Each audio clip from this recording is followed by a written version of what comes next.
Hi, I'm Dallas Curow, and welcome to Inside Creative Lives. So for the final episode of this series, I'm going to do something a little different because the creative company that we'll be featuring today only exists because of this series. And it's my new company, Story Darling Studios. Hi, I'm Sarah Taylor. I'm a film and television editor and now a producer and director. Hi, I'm Dallas Curow, and I'm a photographer, I'm a writer, and I am now a budding filmmaker. There's a lot of history of creativity and photography specifically in my family. My mom was a photographer growing up, and my aunt was a makeup artist. So between the two of them, I kind of acquired those skills through observation, and they were both really encouraging. And photography was just something our family lived and breathed. We grew up in a house full of crafts. My mom's like real crafty. She used to make like our baby clothes for our dolls. So there was always some sort of craft happening. My mom was like really big on us learning how to play instruments. I played the French horn, I played the viola, which I think actually helps my editing now because I have a little bit of understanding of music. Other than that, I did watch a lot of film and TV as a kid. And so I was like taken into the world of storytelling, into the TV, as any kid who grew up in the 80s. I think it benefited me in the end. Towards the end of high school, I remember my dad talking to me about careers, and he said, you want to choose something timeless. And if you're not going to go into medicine or law or something, because people will always get sick and they'll always need legal help, people also always need to be entertained. So that put the idea in my head that it was a worthy calling and that you could make a living out of entertaining people in one way or another. When I went to Grant MacEwan for an open house, I went and I saw this display for this program called Digital Arts and Media, and there was a photography exhibit. And I was like, that's what I want to do. And then I went to this 2-year program and we learned a little bit of everything. We learned audio production, video production, graphic design, website stuff. Did a little bit of everything and then discovered the role of editing in our video production course and was like, oh, this is really what I want to do. So my education wasn't specifically in the arts directly, although I did start at Western University doing a double major in media, information, and technoculture, and then also a double major in studio art. And I ended up going to graduate school for the same thing, so media studies at Concordia University in Montreal. My first job in the industry was Access Television. I was one of a team of 8. And I was like 20, I was just a baby, and I was the only woman. It was kind of an intimidating thing to walk in on. I got to work on lots of really fun shows. There was a show called Help TV, so I would cut that every day. And then I would go home and I'd turn it, because it was live TV, I would turn on the TV and watch at 6 o'clock and be like sweating, making sure I didn't make any mistakes, because like it's on air and it goes out to broadcast. Becoming a professional photographer was a very gradual evolution. Took a job at McGill University, and McGill really is where I feel my career began. Daytime, I'd be at McGill taking pictures and writing for them, and then every evening and on weekends, I would be shooting for magazines or websites or shooting a wedding. At Access, there were so many producers that came through those doors, and so I made a lot of great connections with amazing producers that I still work with today. I was starting to bring my own clients and do my own editing work with them, and I realized that I'm like, wait, if I'm bringing this work to, why don't I just do this myself? So I took the plunge of quitting, a salaried job, and went freelance and worked in my. At that time, I had a 2-bedroom condo and just started editing for my house. When I decided to go full-time as a photographer, other creatives will understand. Like, there's never a perfect time. Some people say you should have like 3 to 6 months salary saved up. Some people say you just have to jump and the net will appear. But in my case, it was really an opportunity my husband had. He had gotten a prestigious, wonderful postdoctoral fellowship in Madison, Wisconsin. So I thought, all right, like if we're gonna do this, this is a good moment for me to leave my cushy, wonderful job at McGill and just try to do this full time. The thing that I love most about documentary editing specifically is that a lot of the story is found in the edit suite. So like directors and producers can have the biggest ideas going out into the field to collect the story they think they're gonna find.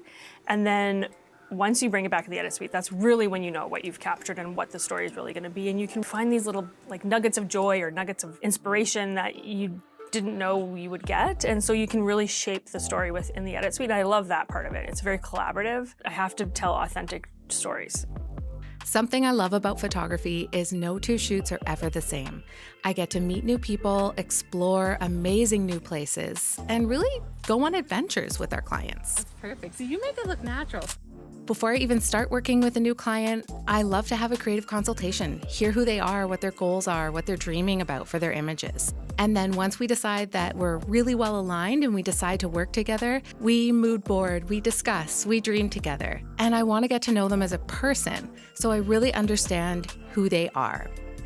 I love fussing over all the little details and tweaking things to make sure they look just right.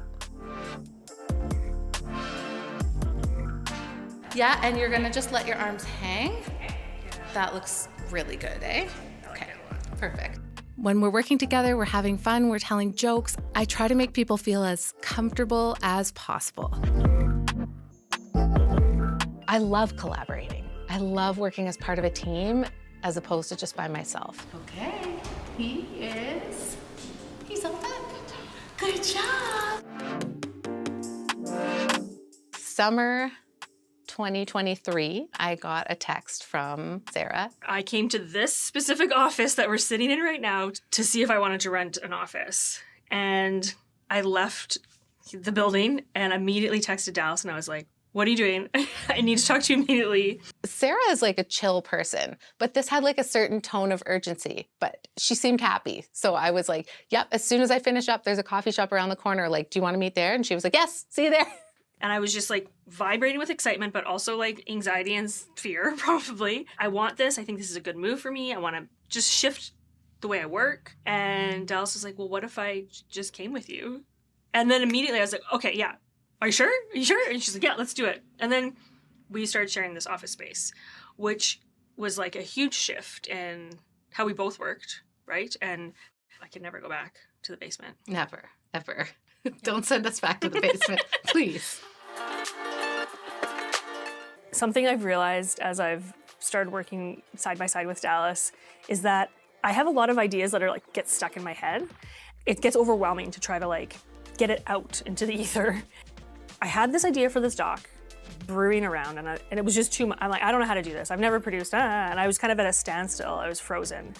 And then Dallas is like, hey, have you ever thought about doing a creative retreat? We booked a weekend at a hotel.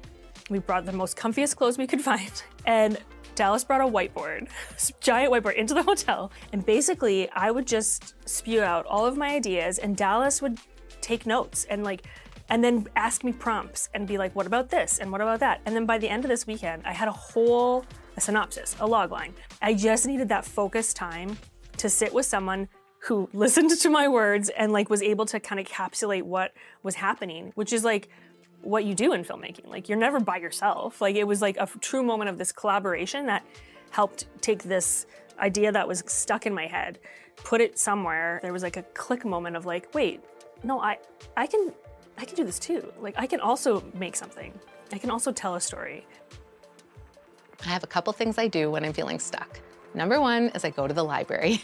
It's my happy place. I just feel like everything's gonna be okay because any answers that I'll need, they're in a book somewhere. Seeing that other writers and artists have seen the project of a book through from beginning to end is really inspiring to me. I just think, okay, they've done it. People do it all the time. I can start things and I can finish them. So I started podcasting in 2018. Hello and welcome to The Editor's Cut. I'm your host, Sarah Taylor, CCE. I was on the board for the Canadian Cinema Editors and was voluntold to become the host of The Editor's Cut, which honestly, that was a huge turning point as well in my career of like, I then became a person who got to ask other editors how they do what they do. And it would like opened up this whole world for me of like, I would watch something and I'd be like, who cut this? I'd go on IMDb and I'd find out who cut it. And then I would just Instagram message them and say, hey, I'm the host of The Editor's Cut. Can I interview you? And I got to talk to some of these remarkable editors in Hollywood from around the world and just sharing their craft and what they love about editing. And it hugely impacted my workflow as an editor. And like, I learned from every single person I've interviewed. We've done over 100 episodes now in The Editor's Cut. And like, I have like all these new edit friends, and it's like we geek out on editing, and it's the best thing ever. I just love it. My sister Heather Taylor is a writer-director in the industry as well. We decided to start a podcast called Brains with 3 A's. Welcome to Brains, a podcast exploring the inner workings of our brains, mental health, and disabilities, and how film and television portray them. We're on season 4 now, and we've gotten to interview amazing guests about all sorts of topics ranging from OCD to ADHD. We've talked to filmmakers specifically about their shows that they've done that have great representation. And again, I feel like everything I work on, and I think maybe this is like a mandate in my life now that I'm doing it, I learn from everything I do. And so by doing Brains, I'm like, okay, I think about things differently when I'm editing. And I think, wait, I'm not gonna say that. We can't use that trope. The work I do in podcasting has then now been reflected in the work that I put into the world for TV and film. My hope is that other people listen to Brains who are filmmakers, and they take the things that we're learning from these experts and people with lived experience and shifting how we tell stories and shifting who we see on screen. I've never had so much clarity or certainty about what drives me and what I'm envisioning for the future. And I think for so long, it was because I was like really stuck on, you're gonna be a portrait photographer and a wedding photographer and just do that until your body gives out and you can't carry the gear anymore. And then maybe go back and work like a job in corporate communications. But that never quite felt right. But since moving into this office and working with Sarah and cultivating that trust in myself and doing things differently and integrating different kinds of art, I believe in myself. Even when things aren't perfect, I have like a central theme in my life, which is making sure artists don't quit their day jobs of art. Making sure that people know that storytelling and beauty and empathy, everything that art gives us is important, and it's just as valuable as any other field. So I want to be an advocate for artists, especially for women and mothers and neurodivergent people. So if there's a niche, that's the intersection where everything comes together. And what I'd love to do with Sarah is use our complementary skills, use our shared values of like creativity, connection, and curiosity to build something that uplifts other creatives in our city and beyond. I often say when I pull up in the parking lot and I'm walking in, I'm just like filled with joy. And it sounds cheesy, but it's so true. And it's like this beautiful boundary between personal and work that is really lacking sometimes when you work from home, especially as a parent. Yeah. And just come here and you're totally immersed in like your craft. And it's like a dedicated space. That was the first great thing. And then Sarah and I being able to like spin around on our chairs and like chat through an issue or a question, or if one of us comes up with an idea, it's just been like magical. Yeah. I think we've come up with like a few documentary ideas by just spinning around in the chair and being like, what about this? Being in a space with another collaborator who's like equally as excited about storytelling and creativity and just dreaming and thinking big has been huge. We've been lucky to surround ourselves with like all these great people, and it just makes, I think, what we're gonna do going forward for Story Darling Studios even better. The dynamic that we've been lucky enough to create here is something we want to like extend and invite other people into. Like one day, or like my goal, I think our goal is to like be able to start creating, you know, documentaries, film side of things, photography side of things, branded stuff for clients, and be able to bring others into the fold and like share the knowledge that we've gained over the years with other folks and like just tell great stories.